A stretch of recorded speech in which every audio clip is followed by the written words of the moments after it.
Hello everyone, and welcome back to the channel. So, there's been a lot of drama going on between this YouTube channel called Magnates Media and Business Casual. For a little bit, I watched a couple of Business Casual's content and I noticed there was a shift in the quality that was coming through. And it turns out that Business Casual had been sold by the original owner to some new guy. And we're going to be covering that topic today and how Business Casual has been deciding to throw copyright strikes at people claiming that they use the same editorial style as him and graphics. In the scenarios that we've been presented, that doesn't necessarily seem to be the case because it's just a technique by which other people can use themselves. It's not a solely owned by them type of technique. If you like the content you see, I'd really appreciate a like and maybe a subscription. We're almost at 1,000. You know I'm trying to get there, and every single one of you counts. So thank you so much for just watching the channel, and yeah, let's hop right into this.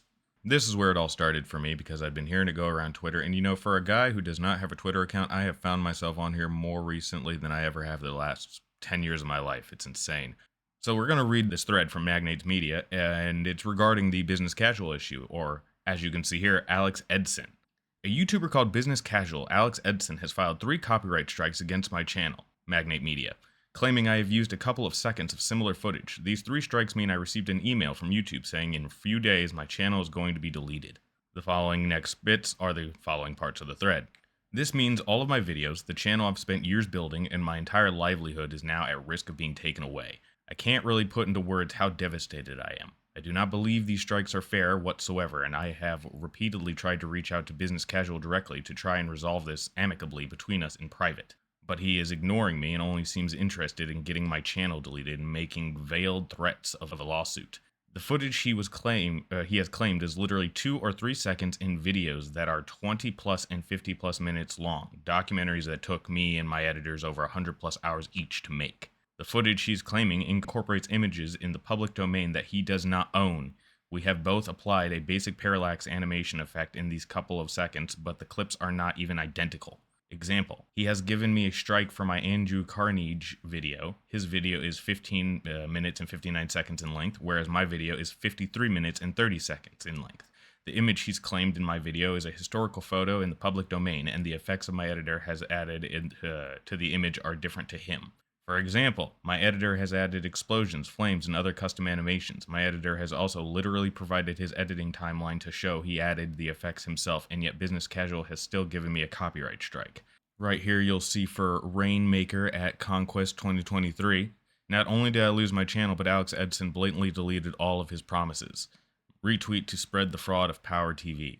Right here you'll see it reads, "Thank you so much, Rain. This is about a $100,000 commitment for us, which is a lot of money. $60,000 salary and $35,000 flat one-time fee." And then as you can see in the photo on the right here, everything was deleted or trash, removed, essentially. Following that, it says there are also allegations of abusive contracts he forced creators into when he ran Power TV MCN, multi-channel network. Outright lies he spread and lots more. However, he mass deletes any comments that question any of this or that ask him why he's getting my channel shut down. I want to stress the original creator of most of Business Casual's content is not to blame at all, but he, Jordan, sold the channel to Alex Edson a little while back. Alex hasn't posted any new videos in the last 2 years except one about him suing YouTube, which I saw. And at first when you're watching it, you're just like, okay, so this guy actually has something he wants to tell. And the further you get into the video, the more and more you can just hear he's a paranoid narcissist. Like, there's no better way to describe him. He is a paranoid narcissist who genuinely thinks that the Russian government and YouTube were basically working against him, collaborating to shut him down and quiet his voice, when, to be completely honest, as already acknowledged by Magnates Media, there wasn't really any content coming out of that channel anyway before that time that didn't already come from the original owner of the channel. Now, we're looking at Magnate Media's channel right here. As you can see, it says business and money, mini movies. Obviously, like the whole YouTube deal. And as you can see here, pretty decent, up until about a year ago. And then he recently uploaded 2 months ago, so it's nice to see that the channel's still in some level of action. And yeah, very loud thumbnails, pretty nice, grabs the attention. I like it, it hits the vibe. Now let's go take a look over at Business Casual's channel. 2 very distinct styles, nothing familiar in the thumbnails. Both clearly some kind of documentary style. And see, what we have over here is the situation where Magnates Media's YouTube profile Looks great, makes sense, everything's consistent here. Go over to business casual, it doesn't really speak to you. There's not really much going on here. It doesn't scream out, hey, pay attention to me, hey, we're looking to make content. It really just has kind of like the soulless corporate vibe. This guy clearly has some kind of serious bone to pick with people, specifically larger entities than him. He clearly wants to be someone bigger than he really is. Even if he does have a large YouTube channel, I don't care. This is what we call, and pardon if anyone actually does take offense to this, I mean it as a joke. This is some little dick energy. You know what I mean? Like, I'm gonna go after YouTube. I'm gonna go after Russia. I'm gonna go after this channel that essentially means nothing to me. And it's just so funny because you can clearly see on his face, he probably wasn't the most popular kid in high school. You know what I mean? I'm not saying it's right to bully anybody, clearly. But he looks like that kind of guy that got bullied and now he really wants to try and like make other people feel his pain. People that pull shit like that are just pathetic. It's like, dude, did you not realize that what you went through is not something that you want to do to other people? Otherwise, you're just repeating the cycle of pain. And yet here you are acting like the same kind of bully that I'm sure you've had to deal with in your own life. I want to see if he gets pissed by this. As I said, I'm not going through this whole 1 hour, 47 minute thing here in this video. I'm trying to make this nice and quick for y'all. Hello, business casual fans. It is me, Vladdy Daddy. I'm sure he thought this would age well. Bern Convention, of which Russia is part of. Let's take a look at the Bern Convention real quick.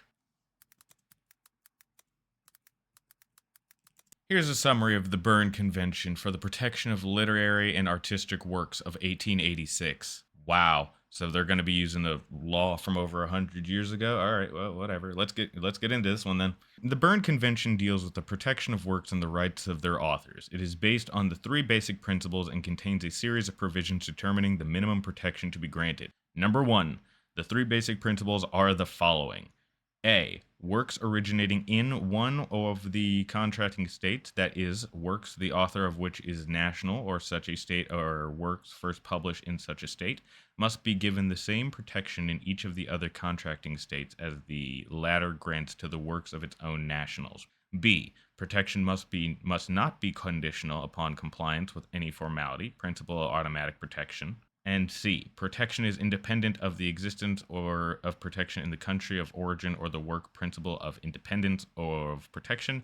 If, however, a contracting state provides for a longer term of protection than the minimum prescribed by the convention and the work ceases to be protected in the country of origin, protection may be denied once protection in the country of origin ceases. An American company stands for American values, but Google doesn't. Look no further than Alphabet's own investor relations page. What he is referring to here, I will read aloud for you all. Google is committed to advancing privacy and freedom of expression for our users around the world. Where user privacy and freedom of expression face government challenges, we seek to implement internationally recognized standards that respect those rights as we develop products, do business in diverse markets, and respond to government requests to access user information or remove user content. Contact legal or ethics and business integrity if you have questions on implementing these standards in connection with what you do at Google. Just to prove a point about the Google Russia thing that Adam wanted to discuss there, this article comes from the 5th of July of 2022 by Elsie Thomas. On March 11th, YouTube announced that it would block Russian state media from its platform globally in response to the Russian invasion of Ukraine and subsequent international sanctions. This followed an earlier block of the Russian state media channels Russia Today and Sputnik on YouTube in Europe. On the 17th of April, just over a month after RT was banned, a YouTube channel called Dig Deep Documentary was created. According to the channel's description, its purpose was to provide an in-depth analysis of the current political and social agenda. However, the content that is being posted there or uploaded there by Dig Deep Documentaries is RT content with the RT watermark removed and replaced with the Dig Deep watermark. So as you can see, they got banned, they got removed, and they're going out of their way to try and evade that ban. I don't know what he was trying to say with the whole Google was favoring Russia over my videos. Also, his video has clearly over 2 million views or something like that. It didn't get repressed at all. He's just a guy who's paranoid who wants to bully somebody else. Here we have a Reddit thread. So here's the TLDW on the Alex Edson situation. Alex is also suing YouTube for not removing RT entirely when they had 3+ copyright/community violations across their 38 channels. Alex claims that YouTube made an exception for not banning RT despite all CMS, content management systems, basically companies with a lot of channels, being allowed 10 strikes every 90 days. This rule was set back in 2019 and long before the lawsuit. Alex claims that RT earns $1 million a month when all their channels are eventually demonetized along with every other channel in Russia. Alex is proceeding with the lawsuit despite Russia threatening to block YouTube in their country entirely. Alex is suing RT and YouTube for not taking down a combined 88 seconds of animation, mildly animated photos, across 28 scenes, 3.4 seconds per scene. The success of this lawsuit could overturn fair use protection for creators and company networks alike. Alex has censored, deleted, practically all comments which criticized him under his video. This was demonstrated with proof via the YouTube API.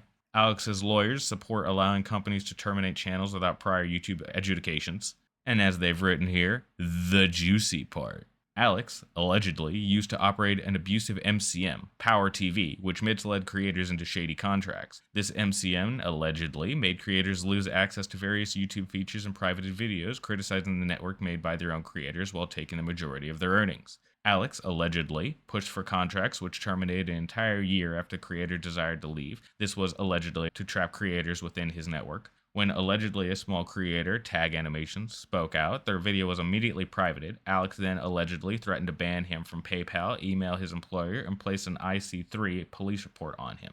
Alex eventually backpedaled over backlash, but still requested a refund of $2,700, later overturned by Tag and PayPal.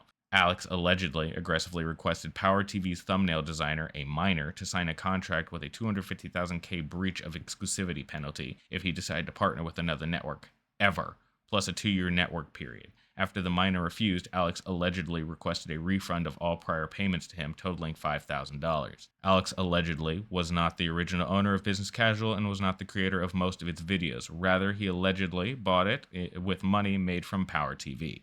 And that's essentially where we've come to right now. That is the end of the drama, because Magnate Media didn't make anything further than the Twitter thread that we see here.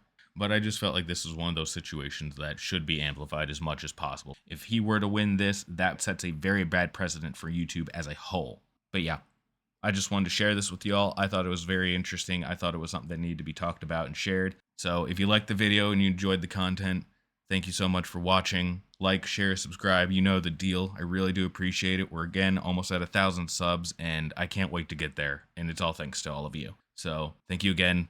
Have yourselves a good day. I'll talk to you later.